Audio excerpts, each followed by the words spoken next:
Sebelumnya ucapkan terima kasih kepada dosen pengampu mata kuliah pendidikan anti korupsi Bapak Yudus yang telah memberikan saya dan teman-teman kesempatan untuk melakukan presentasi dari hasil diskusi kami pada siang hari ini. Saya ucapkan terima kasih juga kepada teman-teman yang sudah menyempatkan untuk kuliah pada hari ini.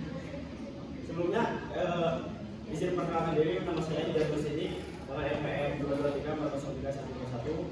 Di sini saya selaku moderator yang akan membantu jalannya presentasi. Sebelumnya untuk membahas materi, tentunya saya tidak sendirian, saya bersama teman-teman saya. Ada Akbar, ada Ibna, Nicholas, Afifah, dan Dian. Oke, mungkin langsung saja ke materi pertama yang akan disampaikan oleh Dian. Terima kasih kepada moderator yang telah mempersiapkan saya. Di sini saya akan menjelaskan tentang tindak pidana korupsi. Tindak pidana korupsi adalah suatu kegiatan kejahatan luar biasa yang tidak hanya merugikan perekonomian negara dan nasional, tetapi juga melanggar hak-hak sosial dan hak-hak ekonomi masyarakat. Tindak pidana korupsi sering dilakukan dengan cara terselubung, terorganisir, dan memanfaatkan keahlian tertentu. Hal ini membuat sulit untuk mengidentifikasi pelaku, korban, dan membuktikan hubungan kasual langsung antara perbuatan dan kerugian yang terjadi. Dalam Undang-Undang Nomor 31 Tahun 1999 tentang pemberantasan tindak pidana korupsi dijelaskan terdapat 30 jenis tindak pidana korupsi. Dari 30 tersebut dikelompokkan menjadi 7. Yang pertama, merugikan keuangan negara, suap menyuap, pemerasan, penggelapan dalam jabatan, pembenturan dalam jabatan, perbuatan curang, dan gratifikasi. Contohnya yaitu tindakan pidana korupsi yaitu mengenai kasus EKTP yang dialami Setia Novanto, bisa dilihat. Selanjutnya materi berikutnya akan disampaikan pemateri berikutnya.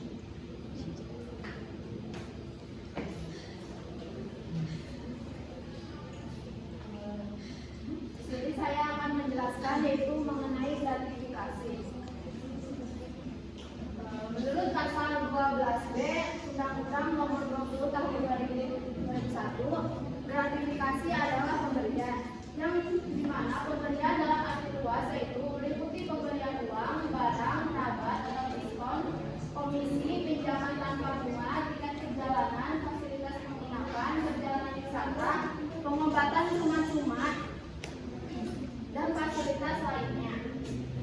Gratifikasi tersebut baik yang diterima di dalam negeri ataupun di luar negeri dan yang dilakukan dengan menggunakan sarana elektronik atau tanpa sarana elektronik.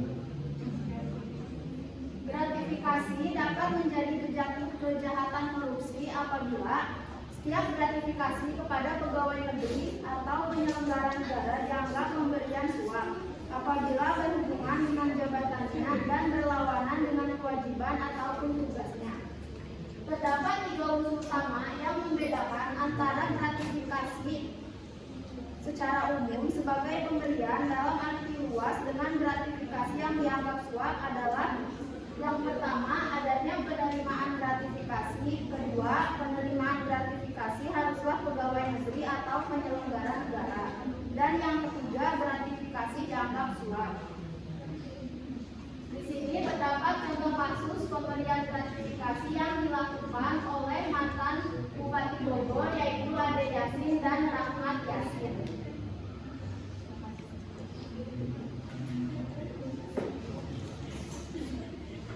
Tindakan pencucian uang.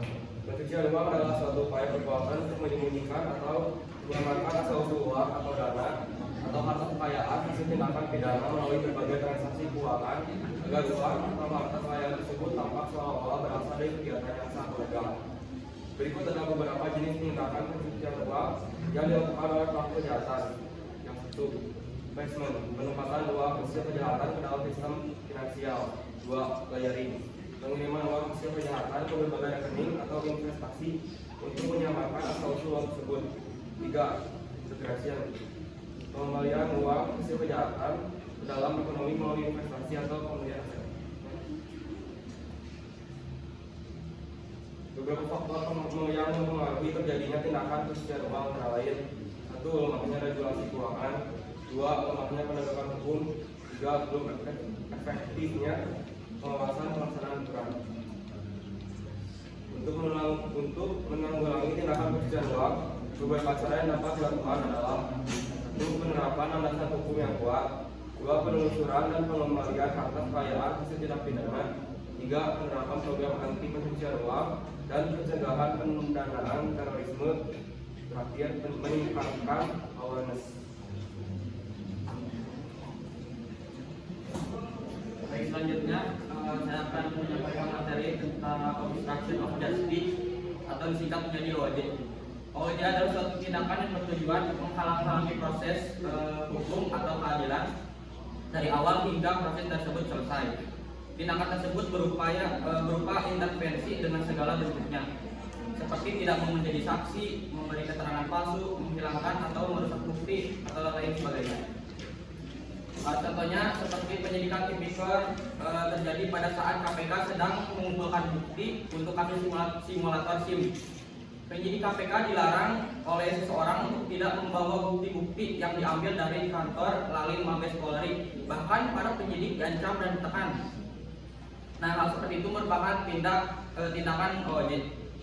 Di Indonesia, OJ sudah diatur dalam peraturan hukum melalui pasal 221 KUHP dan pasal 21 UU nomor 31 tahun 1999 tentang pemberantasan tindak pidana korupsi.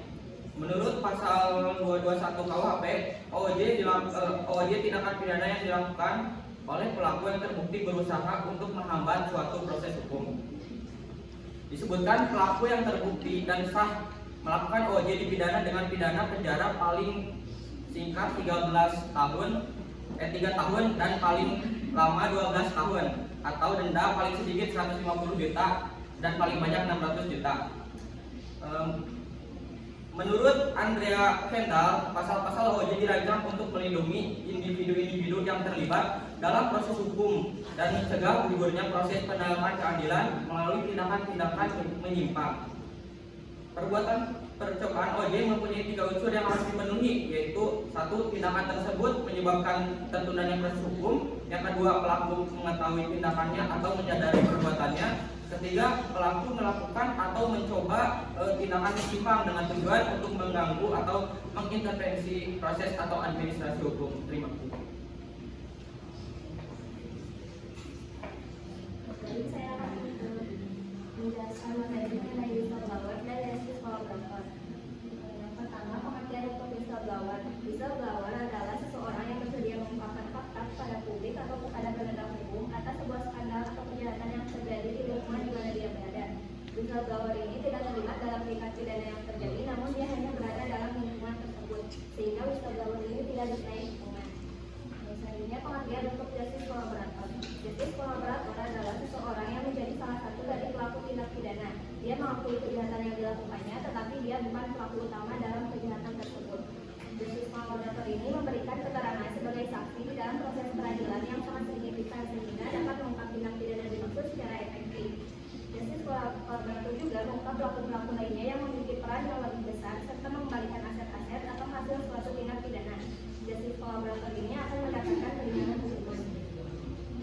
Selanjutnya ada syarat untuk seseorang dapat dikatakan sebagai justice collaborator, yaitu tindak pidana yang diungkap merupakan tindak pidana yang serius dan terorganisir, salah satunya seperti korupsi.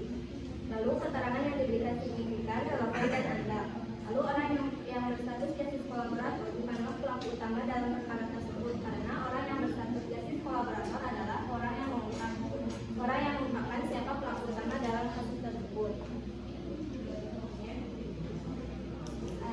Ada contoh kasus untuk whistleblower dan justice kolaborator, yaitu yang pertama contoh untuk whistleblower seperti pada kasus bendahara Desa Citemu di Kabupaten Cirebon, Jawa Barat yang mengungkapkan atau melaporkan kepala desanya yang diduga menggelapkan ratusan juta rupiah.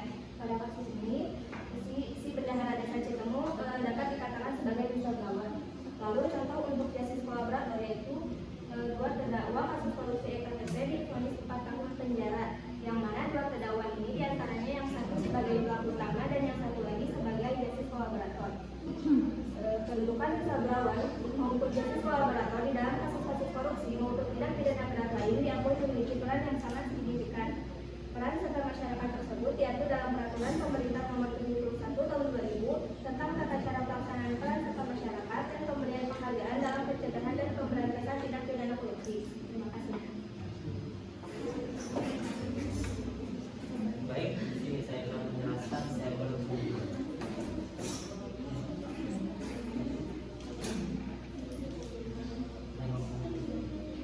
Cyber bullying ialah yang pemberantasan pungutan liar yang menjadi tugas melaksanakan pemberantasan pungutan liar secara efektif dan efisien dengan mengoptimalkan pemanfaatan sosial, kesatuan kerja dan sarana prasarana, baik yang berada di kementerian ataupun lembaga maupun pemerintah daerah yang dibentuk berdasarkan peraturan Presiden Republik Indonesia Nomor 87 Tahun 2016 tentang satuan tugas suatu fungsi kementerian.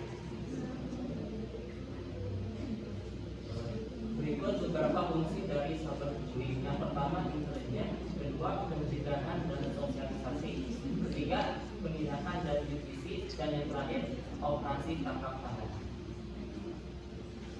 Adapun landasan dalam menangani pungutan liar adalah sebagai berikut. Pertama, pasal 3 UU Nomor 11 Tahun 1980 tentang suap, penerimaan suap; pasal 368 KUHP tentang pemerasan; dan yang terakhir pasal 5 ayat 1 dan 2 UU Nomor 20 Tahun 2001 tentang perubahan atas UU Nomor 31 Tahun 1999 tentang pemberantasan tipikor ASN atau PNS yang memberi atau memberikan janji dan penerimaan atau pemberi janji.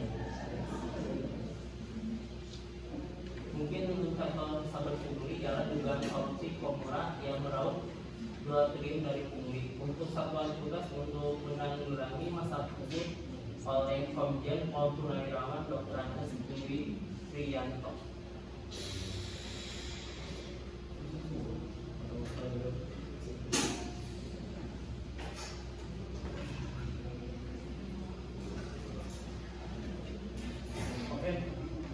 Dari presentasi yang telah dilaksanakan, saya sebagai moderator menarik kesimpulan bahwa tindak pidana korupsi adalah tindak pidana kejahatan yang luar biasa yang merugikan perekonomian negara, tetapi juga melanggar hak sosial dan ekonomi masyarakat.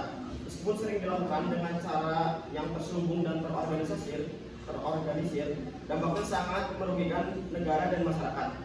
Dalam upaya pemberantasan diperlukan regulasi yang kuat, penegasan hukum yang efektif, pengawasan yang baik, dan peningkatan kesadaran.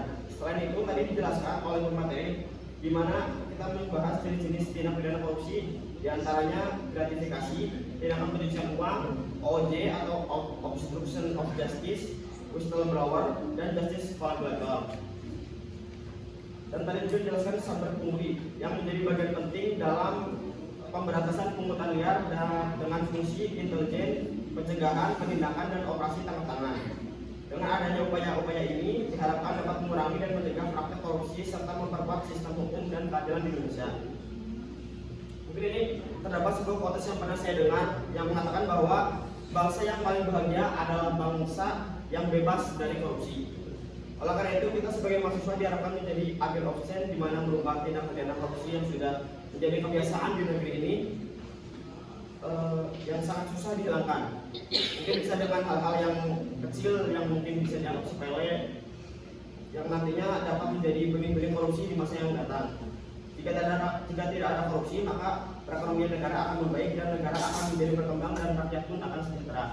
Mungkin itu saja presentasi dari kelompok kami. Mohon maaf apabila ada salah-salah kata. Assalamualaikum warahmatullahi wabarakatuh. Waalaikumsalam warahmatullahi wabarakatuh.